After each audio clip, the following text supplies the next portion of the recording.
essa lei da misoginia, né? Essas outras leis aí, tá complicado agora gravar a gente. Tudo bem, vamos orar?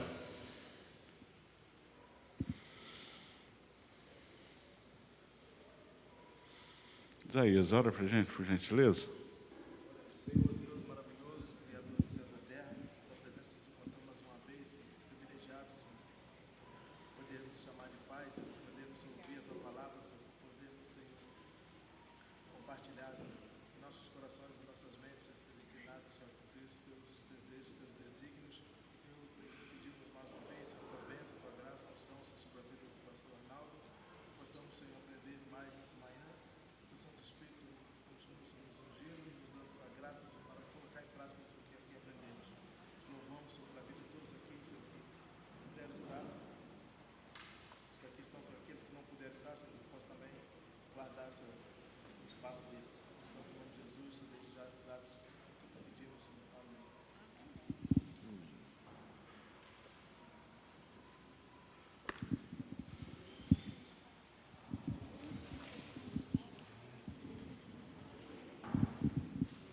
O livro.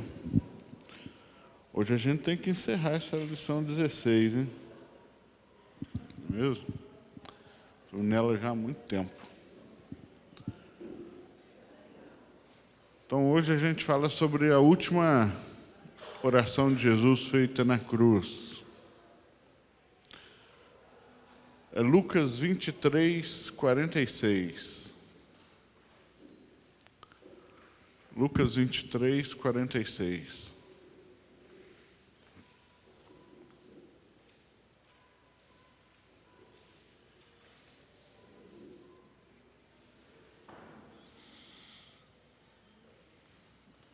Quem pode ler para a gente?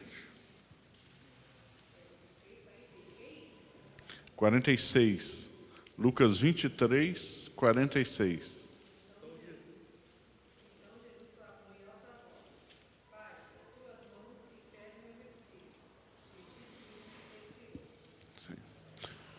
Então, esta foi a última oração de Jesus na cruz.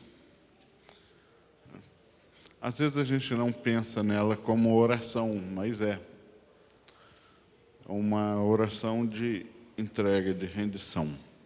Essa pequena fala de Jesus no finalzinho, a última pequena oração dele aí na cruz,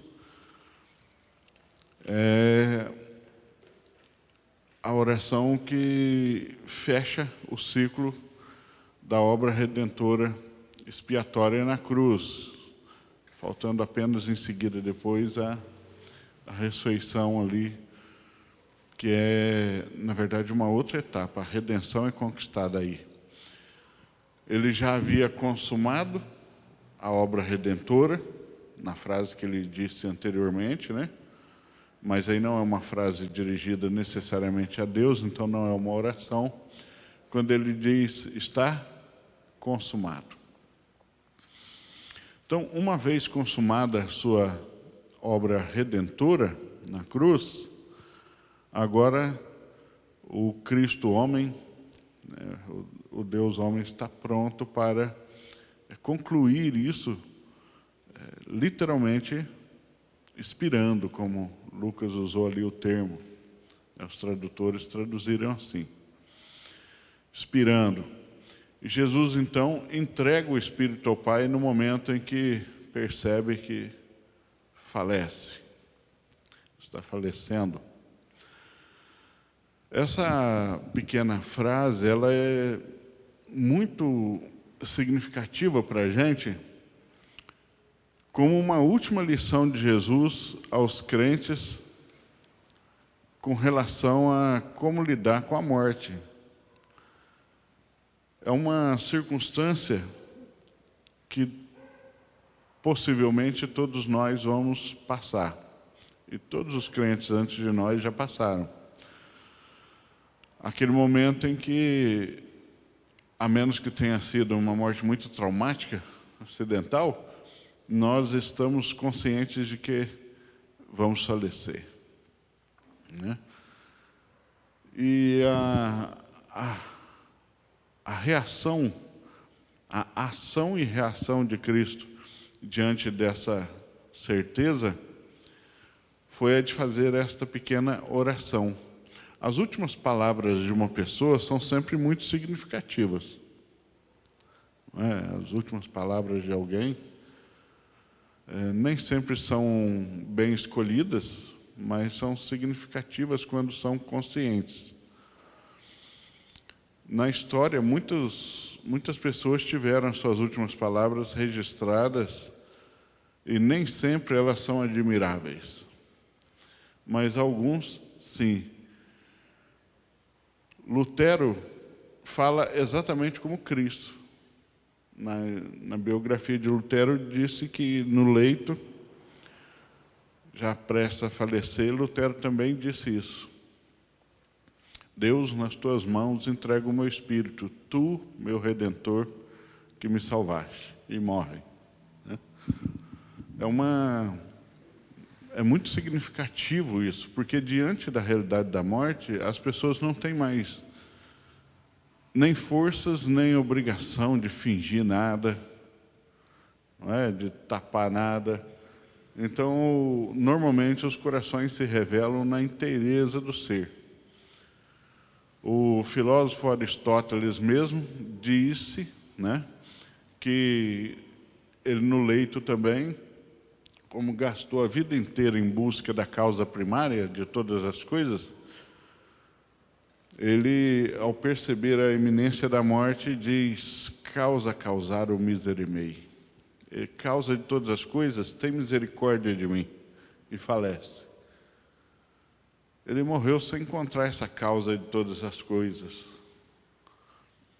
mas pediu misericórdia a ela.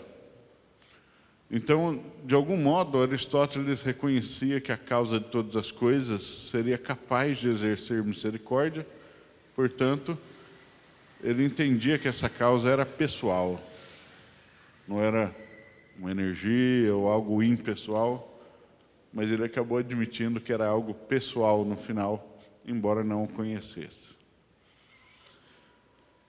George Miller, o crente inglês que cuidou de dezenas de orfanatos, sem nunca pedir um centavo de doação, apenas com as suas orações e as orações das crianças e funcionários, e Deus manteve aqueles orfanatos por anos, com doações que não foram pedidas. Ele também, no leito de morte, o registro daqueles que conviveram com ele é que ele simplesmente olhou para cima, deitado, né, como estava, e disse: ó portais eternos, levantai as vossas cabeças para que entre este Filho do Rei da Glória. Parafraseando o Salmo, né, que diz: ó portais eternos, levantai as vossas cabeças para que entre o Rei da Glória. Ele diz: para que entre este Filho do Rei da Glória, e falece. Não é só um jeito bonito de morrer, é um jeito muito adequado para um crente, né? Muito adequado para um crente. Mas nem sempre essas possibilidades existem. Muitos dos nossos irmãos morreram em circunstâncias mais dramáticas e não foi possível um registro desse ou algo desse tipo. Mas as últimas palavras de Jesus são as mais significativas. Porque nós não estamos falando de alguém que morre apenas na esperança da vida eterna, pela fé, mas daquele que, como foi pregado, é a própria vida eterna, né? E ele falece, o homem, Jesus, fazendo uma oração. Só o fato de falecer orando já é significativo, né? Ele não morre lamentando a injustiça que sofreu, não morre praguejando os que imputaram dor, os algozes, não morre chorando em medo do desconhecido, como aqueles que não têm esperança, mas morre orando ao Pai, entregando seu espírito ao Pai. A vida de Cristo foi toda uma entrega. Não podia ser diferente no finalzinho. Ele continua entregando. Nas tuas mãos eu entrego o meu espírito. e assim expira.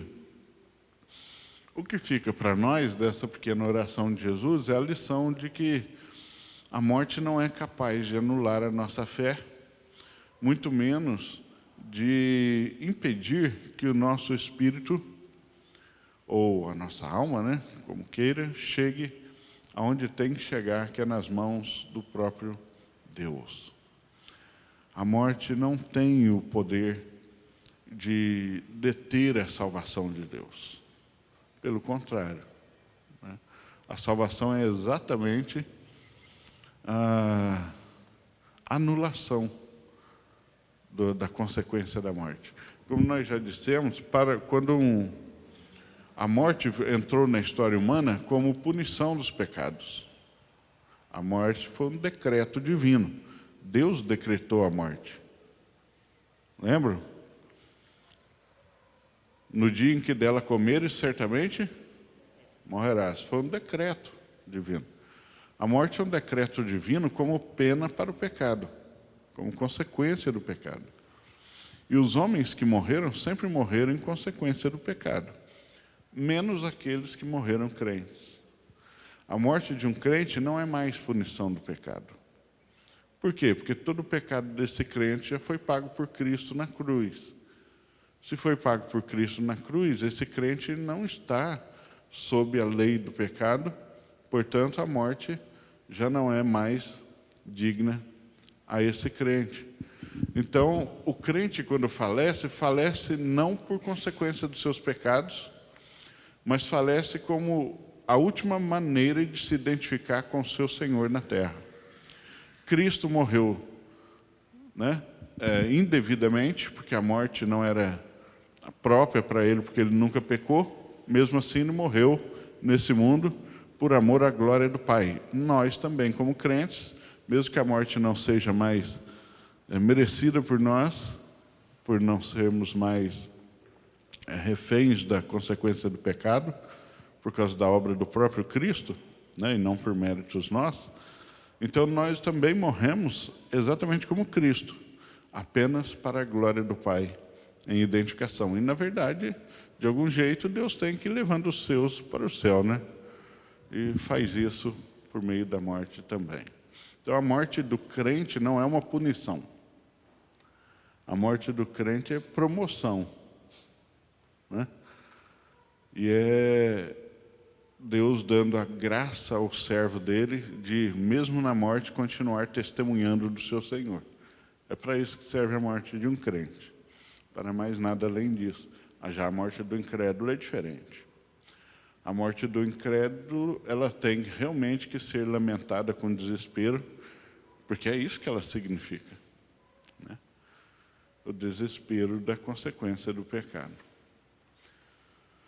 Então, a oração de Jesus, Pai, nas tuas mãos entrego o meu espírito, traz paz e tranquilidade ao coração do crente que lê e ouve, porque ele sabe que ele também, no mesmo momento, pode fazer a mesma oração com segurança e desfrutar da mesma paz, expirando em paz nessa terra, a despeito das dores que o corpo sofre como Cristo, a despeito das circunstâncias que nenhuma seria mais terrível do que a que ele estava naquele momento, né?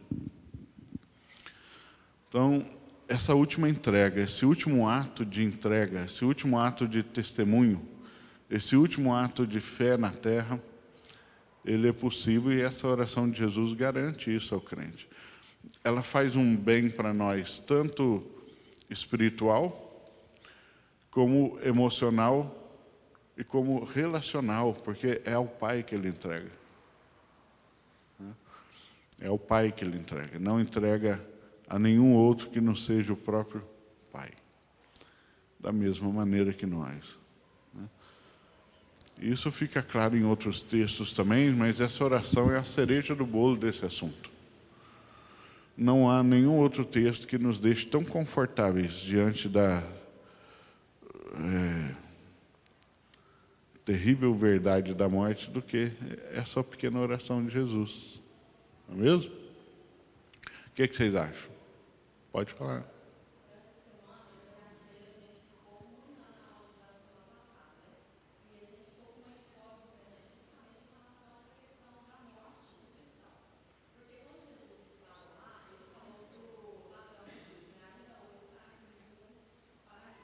Não, isso ele não falou para o ladrão da cruz. Ele falou para o ex-ladrão da cruz.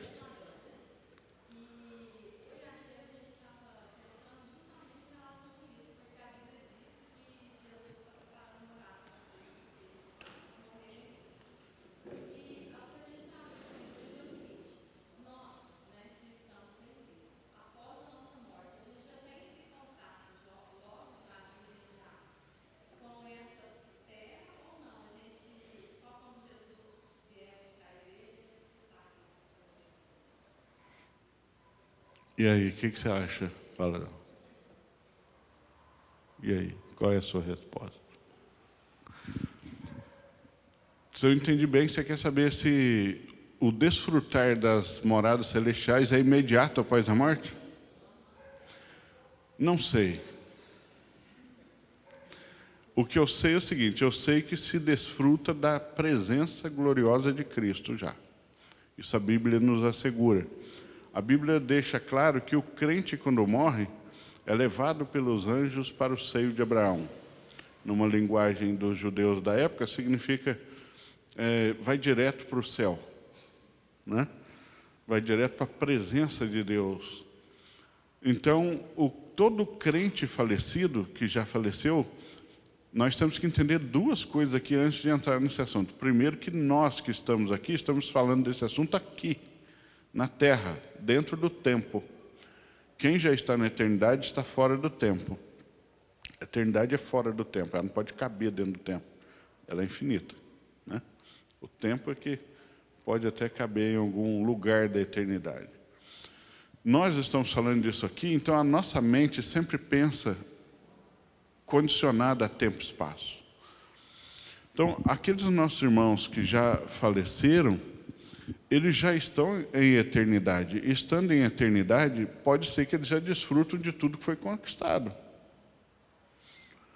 Não tem uma linha de tempo lá em que eles estão esperando alguma coisa, talvez, né? Porque essa linha de espera é aqui no tempo. Entende? Mas a Bíblia fala na linguagem de quem está aqui no tempo. Ela foi escrita por quem estava aqui, falando para quem está aqui. Então, ela precisa usar a linguagem tempo-espaço, né? E falando dessa linguagem, a teologia vai chamar essa doutrina de estado intermediário. Aquele estado que os crentes estão entre a morte e a glorificação do seu corpo na ressurreição, né? Esse estado intermediário. É como se os crentes já gozassem da presença de Deus e dos frutos da obra de Cristo, mas não em plenitude, aguardando ainda a ressurreição do seu corpo, porque eles estão, de certa forma, incompletos. O corpo continua na terra, né?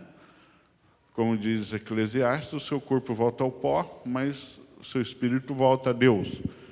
Então, os nossos irmãos falecidos, né, para a gente não falar de ninguém tão próximo, a gente fala, por exemplo, Davi, Abraão, Pedro, os apóstolos, eles estão aonde? Eles estão no céu, em glória com Cristo, já desfrutando de benesses. No entanto, seus corpos ainda estão no pó da terra. E então eles estão, de certa forma, incompletos, porque o nosso ser não depende necessariamente do nosso corpo para existir, mas depende do corpo para ser completo. Nós somos seres constituídos de pelo menos duas partes, né? Uma parte material e uma parte imaterial. Há aqueles que pegam essa parte imaterial e entendem como única e aqueles que entendem que são duas, alma e espírito. Não muda nada porque nós estamos pensando aqui. O certo é que uma parte é material e outra é imaterial, né? Há um corpo físico e há uma alma, um espírito que está em nós. Então, a morte significa separação. Toda morte é uma separação. Se você fala da morte física, a parte material foi separada da material. Certo? Se você diz, o homem que está em pecado está morto em seus pecados, é claro, ele está separado de Deus. E Deus é a vida. Se você falar, meu casamento morreu, houve uma separação. Entende? Toda morte é uma separação de alguma coisa que garantia a vida completa. Entende? Então, os nossos irmãos que estão no céu, eles estão conscientes, porque a consciência não depende do corpo, né? Estão conscientes, sabem quem são, porque estão lá, estão desfrutando, mas não podem desfrutar ainda de tudo o que o céu pode lhes oferecer, porque estão incompletos, estão apenas imaterialmente. Os seus corpos ainda estão aqui, aguardando o retorno de Cristo e a glorificação na ressurreição. Por isso a glorificação é tão esperada por todos os crentes, não apenas pelos que estão na terra e estarão vivos quando isso acontecer, que terão o privilégio de não passar pela morte de maneira alguma, né? Serão glorificados ainda vivos, que é o que Paulo diz. E os nossos irmãos que já faleceram em Cristo terão seus corpos ressuscitados e devolvidos, né? Ou seja, serão completos de novo com o corpo glorificado. E eles terão a prioridade no encontro com Cristo nos ares, por terem falecido, né? A Bíblia, Paulo diz que primeiro eles, depois nós, os que estivermos vivos, seremos arrebatados ao céu e nos estaremos com o Senhor para sempre. Então, é dado a eles um privilégio, que passaram pela morte. Mas, de qualquer maneira, eles terão seus corpos devolvidos. E aí, todos juntos, de todos os tempos, todos os crentes, de todos os tempos, de todas as nações, tribos, línguas, entrarão juntos no grande banquete celestial para dar início à vida eterna para sempre, como será. Desse dia em diante, nós vamos desfrutar de toda a possibilidade do céu, porque estaremos completos. Até que isso aconteça, estão incompletos, mas estão em paz, em descanso, em alegria, na presença de Deus, desfrutando, conscientes disso, seguramente. Há muitos textos que deixam isso claro para a gente, que eles não estão assim num estado de animação suspensa, ou são apenas uma luzinha brilhando, né?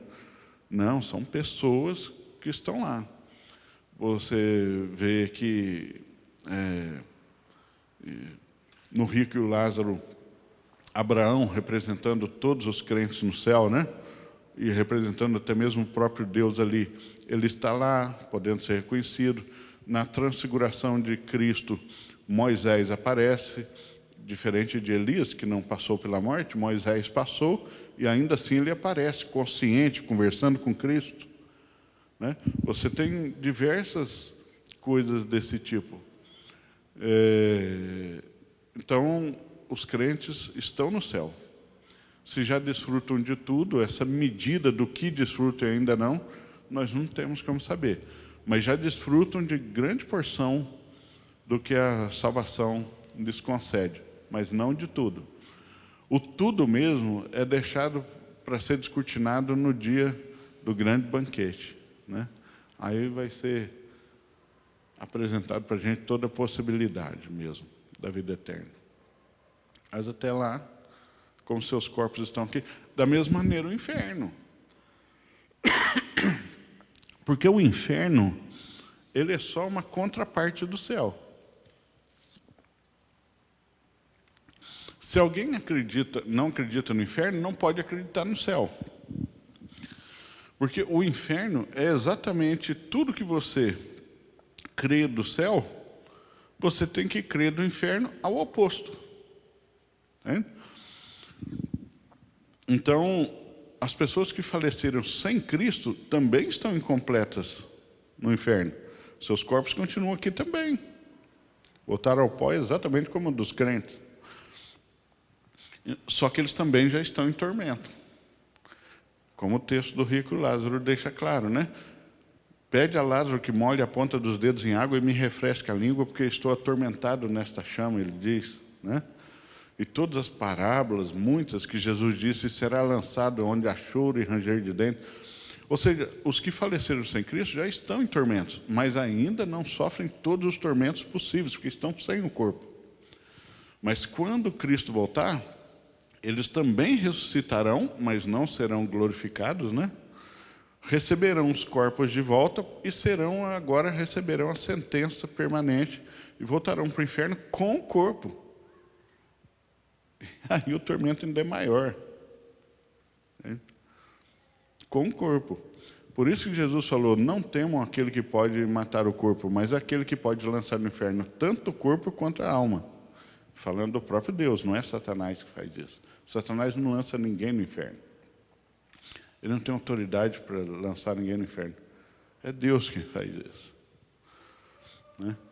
Então, o inferno é a contraparte. Também já estão em tormento, mas ainda não padecem tudo que podem padecer, não. Isso vai acontecer depois também, porque eles ressuscitam, e enquanto os crentes são ressuscitados e têm o corpo glorificado para habitar para sempre sem o desgaste, as intempéries da vida, né, e a morte, os incrédulos terão o corpo ressuscitado, devolvido e cumprirão profecias. O joelho precisa dobrar, a língua confessar, porque todo joelho vai dobrar, toda língua confessar.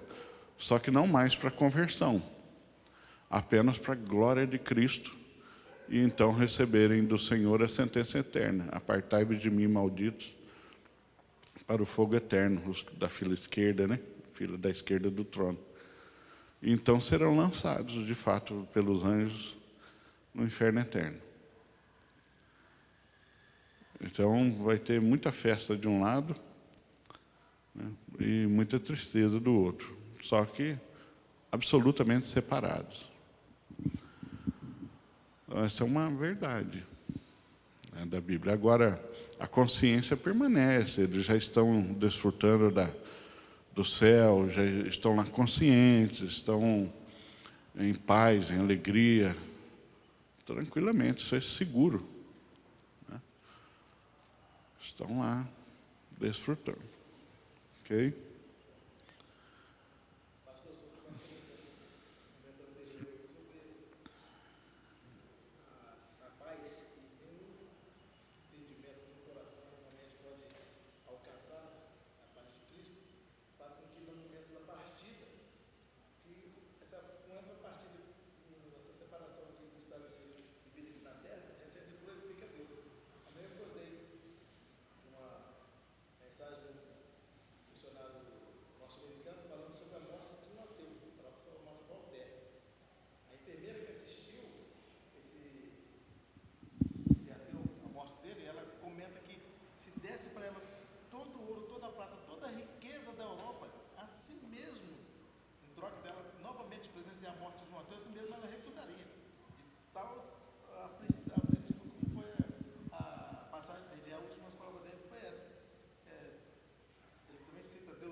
Voltaire, o filósofo francês. A casa dele se tornou a primeira sede da Sociedade Bíblica francesa.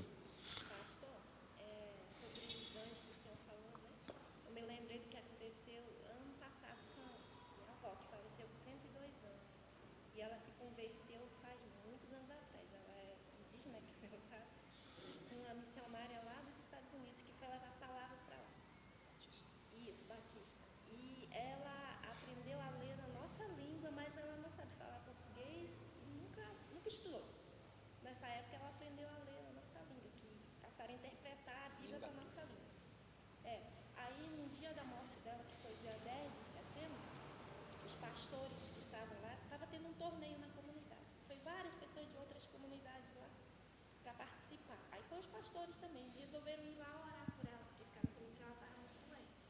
Só que nesse dia ela acordou, foi dia 10 de setembro, ela acordou e estavam orando por ela. Quando terminaram de orar, ela falou assim: não precisa mais orarem por mim, eu já estou bem, já chegou a minha hora, os anjos já estão vindo me buscar. Só que os pastores, assim, ouviram, assim, né? Não sei se Minha mãe que contou. Aí ela ficou bem, andou, parecia que tinha curado, assim. Aí quando foi, meu pai pegou e falou para ela, mãe, eu vou rapidinho lá na roça, levantar só para limpar o filme, mas já volto para almoçar com a senhora. Aí ela falou pro meu pai assim, ô meu filho, já estou me despedindo de você. Só que meu pai não entendeu, ele falou, não, mãe, para, a senhora está bem agora. Aí quando foi umas 9 horas da manhã, ela simplesmente deitou na rede e faleceu. Aí todo mundo foi entender. Algumas pessoas têm essa sensação, né? Não é tão comum, mas há muitos relatos desse tipo de pessoas que têm essa convicção de que a morte está próxima, né? Não é raro, mas não é comum também. Algumas pessoas têm isso. E o relato sobre anjos não é tão incomum também, não. Eu conheço testemunhos de parentes que ouviram entes queridos dizer que estavam vendo anjos chegando minutos antes da morte também. Não sei, a gente não sabe, né? Não tem como a gente saber, mas eu acho bastante apropriado, né? A Bíblia tem citações desse tipo, dizendo que anjos participam desse momento do recolhimento, né, da alma dos crentes. A gente tem isso em textos que são poéticos, então às vezes eles podem ser realmente meio só uma figura de linguagem, mas não é só nos textos poéticos que a gente tem.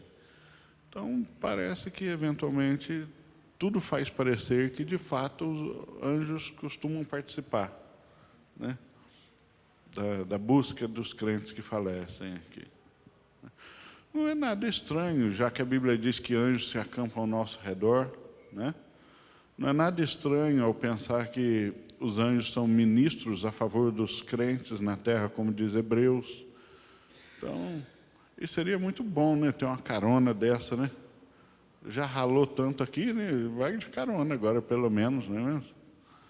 Então, é interessante.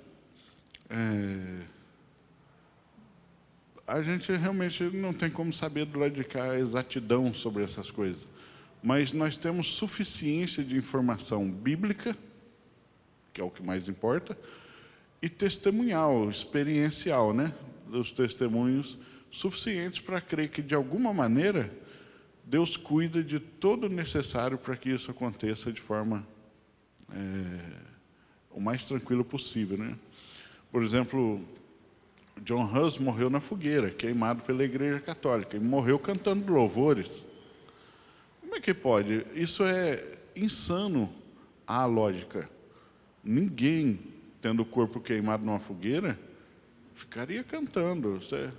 Os berros seriam inevitáveis, né? Mas ele morreu cantando louvores. Eu entendo que mártires mesmo assim, pela causa de Cristo, Deus dá a eles no momento da morte uma capacidade diferenciada de suportar dores. Eu creio nisso. Eu creio que crentes que são torturados pelo Islã, aí, acontece muito, pelo comunismo, crentes do Coliseu, né, como foram milhares, sofrem as dores ali, mas Deus, de algum modo, cuida para que isso não seja... porque a dor é capaz de tornar alguém insano, de enlouquecer as pessoas. E para que isso não aconteça, Deus cuida de alguma maneira. Eu acredito, né? Que Deus dá um dom de martírio mesmo. Agora, é só uma convicção pessoal, porque a Bíblia não diz nada nesse sentido também. Mas a história parece deixar isso claro, porque é impossível. Não tem como. Né? Se você ler o livro dos Mártires, de John Foxe, que foi escrito em 1570, relatando martírios desde a época apostólica até os dias dele, é um livro que, se torcer, sai sangue, né? Porque é um livro escrito por um crente, sobre a história de crentes, mas só histórias brutais. muito difícil, é um livro até difícil de ler. Né? Os romanos abriam o ventre de mulheres crentes grávidas, né, sem nenhuma anestesia, simplesmente as amarravam e abriam o ventre. Deixavam morrer mãe e criança, a míngua aos poucos ali, sangrando. Então, eu entendo que há o sofrimento, mas também Deus, de alguma maneira, age nesses momentos, porque há relatos de pessoas que passaram por coisas desse tipo. Os romanos gostavam muito também de amarrar cristãos em estacas nas vias que ligavam cidades, porque não existia iluminação, né?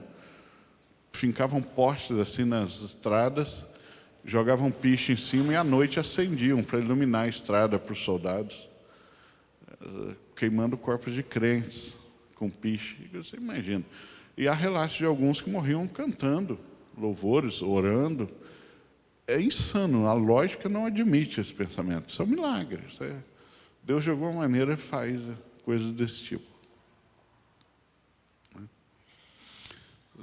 Ela já deve conhecer o filme Terra Selvagem, dos missionários que foram aos Alcas. Aquilo é milagre, aquilo não tem como... a lógica não alcança certas coisas, né? Então, Deus cuida da morte dos seus, como Ele diz no Salmo. Deus tem por preciosa a morte dos seus santos. Não é que preciosa ali, não é que Deus tem prazer na morte, acha a morte em si preciosa. Mas o momento da conclusão da etapa terrestre de um crente é precioso para o Senhor. Então, Deus cuida de tudo. A dona Irã Judson, o missionário, dizia: cuide bem da sua vida e Deus cuidará da sua morte. Né? Tem sentido, porque você não tem controle nenhum sobre a forma como vai morrer. A gente não tem controle nenhum, né? Alguns morrem como passarinho, né? Vai deitar e não acorda. Beleza, se fosse sempre assim, mas não é, infelizmente. Alguns, Deus permite passar por histórias muito mais dramáticas. Mas, de qualquer maneira, todos eles podem terminar falando como Jesus: Pai, nas tuas mãos entrego o meu espírito. Todos eles, mesmo aqueles que passam por dores terríveis, essa dor tem prazo de validade. Ela acaba em algum momento. E depois é uma eternidade de benesses e alegria. Ao contrário daqueles que vão para o inferno, que mesmo que morram como passarinho, tem, ao contrário, uma eternidade de tormentos. Então, mesmo o crente que morre doenças, acidentes, situações mais difíceis assim, esse sofrimento, em termos de comparação, né, dura pouco. Jonathan Edwards dizia que esse mundo é o único inferno que os crentes vão experimentar. Não é que ele cria que o inferno é aqui, como as pessoas dizem, né? Ele está usando uma linguagem figurada. Ele diz que a vida na Terra é o único inferno que os crentes vão experimentar. Porque há muita coisa parecida com o inferno aqui. Sofrimento, dor, injustiça. Né? Mas que esse mundo aqui é também o único céu que os incrédulos vão experimentar. Que aqui eles ainda podem desfrutar de dinheiro, praia, se casarem, terem filhos, comer, beber água fria, né? E ter os prazeres que esse mundo pode oferecer. Mas é só aqui. Entendeu? Então, esse aqui é o único céu que eles vão desfrutar. E o único inferno que os crentes vão desfrutar. O resto, pensar em termos de eternidade e comparar, mesmo com aqueles que viveram mais aqui, em Matusalém, a única conclusão possível é chegar na conclusão do apóstolo. Não posso comparar os sofrimentos do tempo presente com a glória que há de ser revelada em nós. Não tem comparação. Então, quando a gente, pelos olhos da fé, olha para a conclusão da história, nossa vida aqui, seja com sofrimento ou não, a glória de Deus vale a pena. Não é? Mas Deus cuida da nossa morte. Crente nenhum precisa temer a morte. Ficar perdendo noite de sono aí pensando nisso, porque não convém aos crentes. A morte não tem mais o aguilhão venenoso para nos atingir.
Então, isso é um milagre. Você vai chamar isso de quê? Não tem jeito. Por mais que a pessoa esteja cheia de morfina, a mente continua lá, crendo. Não tem jeito. Então, isso traz paz para a gente, né? Isso traz conforto para a gente, saber que Deus cuida desse momento. Nem sempre Deus nos livra da cova. Muitas vezes Ele nos livra na cova, né? A gente chega a passar pelos sofrimentos, mas Ele sabe muito bem o que está acontecendo.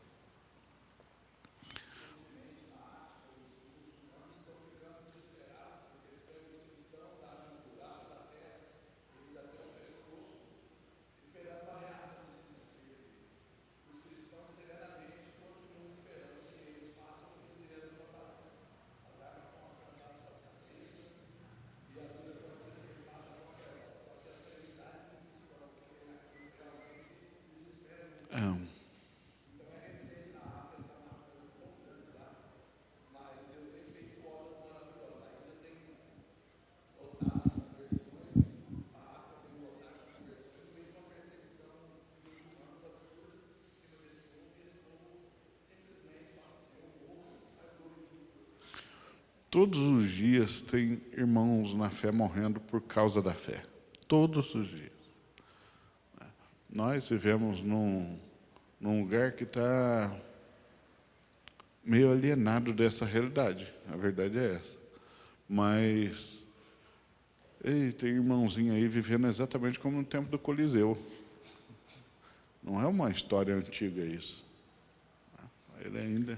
O Coliseu ainda existe. Muito, né?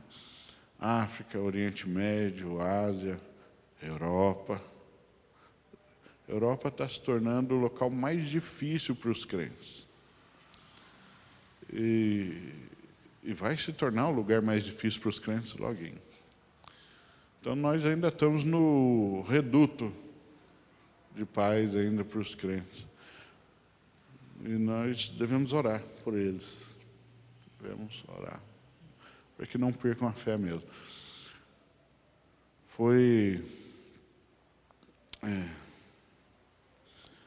O apóstolo João teve um discípulo pessoal mais velho que se tornou o pastor que o substituiu em Éfeso.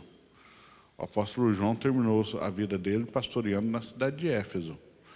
Aí foi preso, foi levado para a ilha de Patmos e faleceu lá. Mas o ministério pastoral dele terminou em Éfeso. Quando ele foi preso para lá, esse discípulo pessoal assumiu a igreja de Éfeso. E ele já estava bem idoso também quando os soldados romanos vieram procurá-lo para prendê-lo. Ele escondeu atrás da porta da casinha dele. Literalmente, entrou atrás da porta, ficou quietinho, né? E ele estava dando aula para crianças, ele estava com um grupo de crianças, ensinando crianças na casa dele esse dia. A hora que ele entrou atrás da porta, os soldados abriram a porta, uma criança... Aí ele ali, ó, entregou ele. Algum enviado, né? Entregou ele. Aí os soldados o prenderam, o levaram. Ele foi sentenciado à morte, sem julgamento nenhum, né, como era sempre, e a morte por afogamento. Então levaram ele para o rio que cortava a cidade, puseram ele numa canoa, foram até o meio do rio, prenderam uma pedra nos pés dele e jogaram a pedra, né, com ele dentro d'água. A pedra flutuou e ele, segurando na pedra, sem que a correnteza nem arrastasse a pedra, nem afundasse, ele se encheu de coragem, pregou o Evangelho para todos os presentes, olhou para o céu e disse: estou pronto, Senhor. Então a pedra afundou.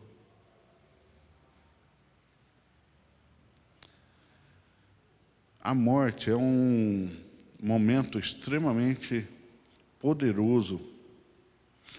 Não é que ela potencializa a palavra pregada, a palavra é a mesma, o poder da palavra é o mesmo em qualquer circunstância. Mas ela sensibiliza os corações de uma maneira diferente. Isso é óbvio, né? Por isso que nós, quando fazemos velórios aqui, nossos velórios são absolutamente evangelísticos, você já viu? Porque nós não podemos perder essa oportunidade de pessoas que estão realmente pensando agora naquilo que elas não gostam de pensar. Ninguém gosta de pensar na própria morte.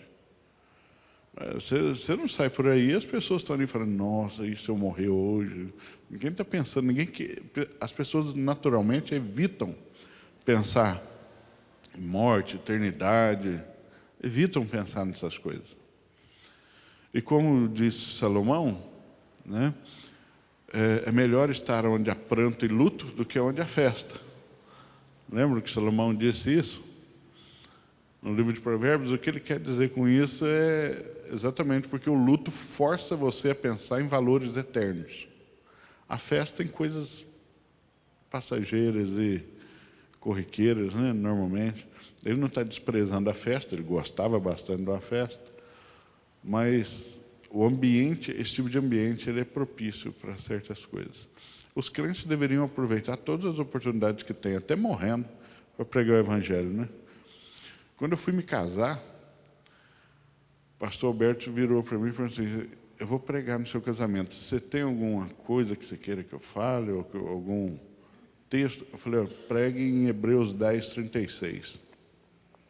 Use o meu casamento para pregar para a minha família. Faça uma mensagem absolutamente evangelística. Não se preocupe com a gente, esquece da gente. Ele fez isso mesmo. Tanto que deu fruto, né? Deu fruto. Mas parentes meus que nunca entrariam numa igreja entraram no meu casamento. Não era a primeira vez que estavam ouvindo o Evangelho, porque eu já tinha pregado para eles. Eu não espero eles virem até aqui para ouvir o Evangelho. Mas como estavam aqui pela primeira vez, ouviram, né, de uma maneira diferenciada por outra pessoa. E pregou, né, o Evangelho. A gente tem que aproveitar tudo, 15 anos, aniversário. O crente hoje faz aniversário, o pastor recebe muito convite de festinha de criança, né? O irmão vai 3 anos do meu filho, eu vou lá, fico horas, como, bebo e saio. Os pais hoje não pedem para ninguém fazer nenhuma oração mais. Faz a festa inteira de um filho sem fazer uma oração, perdendo a oportunidade dos vizinhos, amigos de trabalho, está tudo ali, né? Não precisa ser o pastor, para a pessoa que é crente, chega lá e faz uma oração. Agora, antes do parabéns, nós vamos agradecer a Deus e faz uma oração, né? Hoje nem isso está tendo mais. Eu já estou indo em aniversário, até casamento de crente. Hoje tem casamento que tem gente pedindo para deixar 5 minutos na palavra para fazer um monte de outras coisas durante a cerimônia. Faz tempo que eu não faço cerimônia de casamento porque eu me recuso. Eu falo assim: qual que é a sua ideia? Nós vamos ter a cerimônia das areias. Eu falei: eu não faço. Nós vamos ter essa parte aqui que vai entrar alguém aqui fazendo isso, isso, aqui. Eu não faço. Chama outro aí. Não faço nada dessas coisas mais. Depois de 50 a gente adquire alguns privilégios de recusar algumas coisas, né? Cerimônia das areias, o que é isso? Vai vir um pote com uma areia azul, outro com uma areia rosa, aí vai misturar os dois para mostrar como é inseparável depois. Eu falei, eu não faço. Faz isso na recepção lá, ó. Lá na recepção, na festa, você para um minuto, faz isso lá, vai ser lindo. Na cerimônia, não. A cerimônia é um culto, não é um espetáculo. Eu não deixo nem mais os noivos fazerem os votos. A gente quer fazer os próprios votos. Eu não deixo mais. Não, então você procura outro, eu não faço. Porque você dá essa oportunidade, eles não fazem votos, eles fazem declarações de amor. Aquele momento não é momento de fazer declaração de amor. Se eles estão ali, eles já declararam. É momento de fazer voto, de se comprometer com o outro. Eles ficam ali e falam, desde o dia que eu te conheci pela primeira vez, eu não tirei você da minha cabeça, não sei o quê. E no final das contas não se comprometeu com nada. Se ele ficar doente, se ele perder o emprego, ele não se comprometeu, não é voto. Voto é se comprometer. Prometo. Ela não prometeu nada, declarou muita coisa, mas se amanhã não sentir a mesma coisa, você não pode cobrar nada dela, porque ela não te prometeu nada. O cúmulo da falsidade, pastor, que seja eterno enquanto dura. Entende? Se não é voto, se a pessoa não se comprometeu, ela não prometeu nada. Aí se esse casamento rompe, nem o pastor que celebrou pode falar nada. Por quê? Porque eu não prometi nada. Eu não prometi nada. Eu disse que eu amava, não amo mais, tudo bem então. Eu não deixo mais, eu vou do jeito antigo. Você promete cuidar dela, protegê-la, sustentá-la na medida do teu possível, ser o homem que ela precisa. Você promete isso? Prometo. Então, tá bom. Eu não deixo mais as pessoas fazerem, porque eles não sabem mais fazer voto, eles fazem declarações, eles querem o casamento mais bonito, o casamento cheio de coisa, o casamento do Instagram. Eu não faço mais. O casamento tem um significado. Até padrinho mais. Eu não escolho os padrinhos pelos noivos, não posso fazer isso. Mas eu pergunto quem são. Tem homossexual nos padrinhos? Tem. Eu não faço. Principalmente se for crente. Crente chamou um homossexual para padrinhar o casamento? Como assim? Não, não faço. Tem solteiros nos padrinhos? Tem. Eu não faço. Você entende o que é um padrinho de casamento? Um padrinho de casamento é alguém para quem você pediria conselho. Na ausência dos pais, os padrinhos. Padrinho é um pai pequeno. É aquele que substitui o pai. Se você chamou um gay para ser padrinho do seu casamento, você, na primeira crise que tiver, vai perguntar para ele? Não. Das duas, ou você rever sua lista de padrinho ou chamar outro para fazer. Já tem uns 5 anos que eu não faço mais casamento. Não admito mais, não é meu direito. Eu não quero violentar minha consciência por causa de certas coisas mais. Então, a questão do luto, da morte, segue o mesmo padrão. A morte de um crente é uma oportunidade maravilhosa para ele dar o último testemunho silencioso dele, de se identificar com Cristo e mostrar que só é possível morrer em paz com Cristo para todos aqueles que ele amava, né? Que ele ama e deixou aqui. É o último momento dele fazer isso. Então, o momento da nossa morte, ele não pode ser de qualquer jeito também, né? A gente deve viver uma vida que não seja digna do Evangelho, mas uma morte também que seja digna do Evangelho. Melhor ainda se for em paz, né? Tranquila, mas que seja digna do Evangelho. E se Deus, para a sua glória, não permitir que seja em paz, mesmo assim, que seja para a glória dele, para a expansão do Evangelho. Amém? Vamos orar? Andréia, pode orar, por gentileza?